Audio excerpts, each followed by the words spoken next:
મારું નામ કરિશ્મા છે અને હું ગુજરાતના નાસિક શહેરમાં રહું છું. મને આનંદ કરવાનો અને રખડવાનો ખૂબ જ શોખ છે. હું મારા મિત્રો સાથે આનંદ કરું છું. હું મારા પરિવારથી થોડા સમયથી અલગ રહીને ઓર્ગેનિક ખેતીની ઓફિસની અંદર કામ કરું છું. મને ખેતર અને જંગલમાં ફરવાનું ખૂબ જ ગમે છે.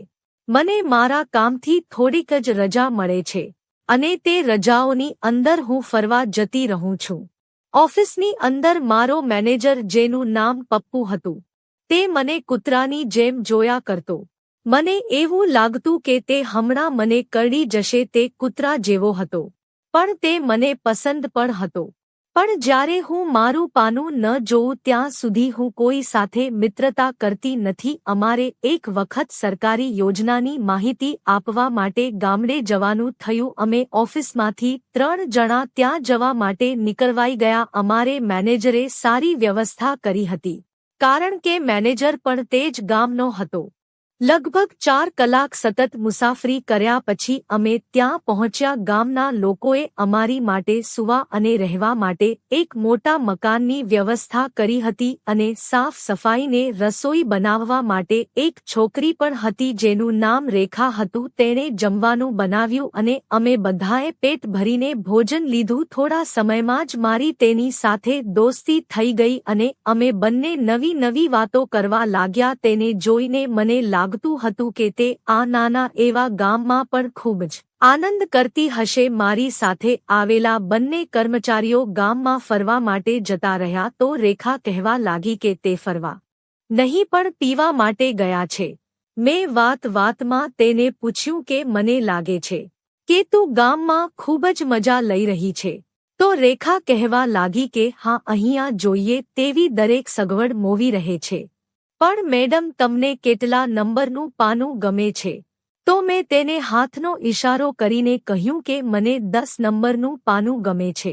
7-8 નંબરના પાના હવે મારે માટે કોઈ કામના રહ્યા નથી. તો તે મને કહેવા લાગી કે તમને નથી લાગતું કે તે જરા વધારે મજબૂત અને મોટું કહેવાય, કારણ કે 9 નંબરના પાનાથી મને ચક્કર આવવા લાગે છે.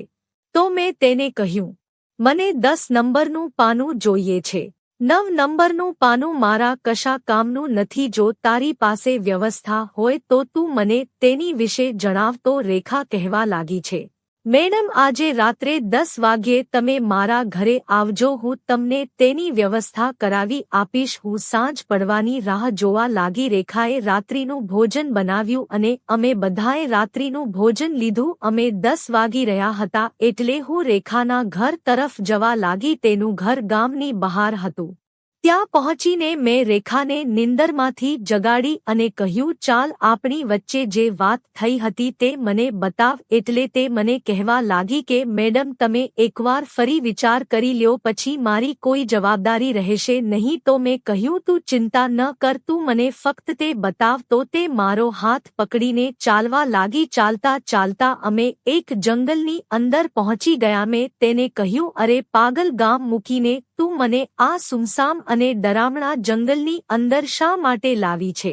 તો તે કહેવા લાગી કે તમારે જે 10 નંબરનું પાનું જોવે છે તે અહીંયા મળશે. જંગલની અંદર થોડું ચાલ્યા તો એક મોટું લીમડાનું ઝાડ આવ્યું. તેણે કહ્યું, તમે અહીંયા ઊભા રહો. તે ઝાડ પાસે ગઈ અને ઝાડને બથ ભરીને કહેવા લાગી, હે ભૂતોના માલિક, આજે હું મારી સાથે મારી એક સહેલીને લાવી છું. તો કૃપા કરી મારી માટે 9 નંબરનું પાનું અને મારી સહેલી માટે 10 નંબરનું પાનું આપવાની દયા કરો. 2 મિનિટ સુધી લીમડાનું ઝાડ આમ તેમ ધ્રુજતું અને ડોલતું રહ્યું અને પછી તેના થડમાંથી 2 પાના પ્રગટ થયા. તો મારી સહેલી કહેવા લાગી કે 9 નંબરનું પાનું જે હું રોજ ઉપયોગ કરું છું તે મારી સાથે રહે અને 10 નંબરનું પાનું મારી સહેલીની સાથે જાય. મેં એક નજર ભૂત પ્રેત મને જે પાનું આપ્યું હતું તેના ઉપર કરી હું ખાતરી કરવા માંગતી હતી કે તે ખરેખર 10 નંબરનું તો છે ને. જ્યારે મેં પાના સામે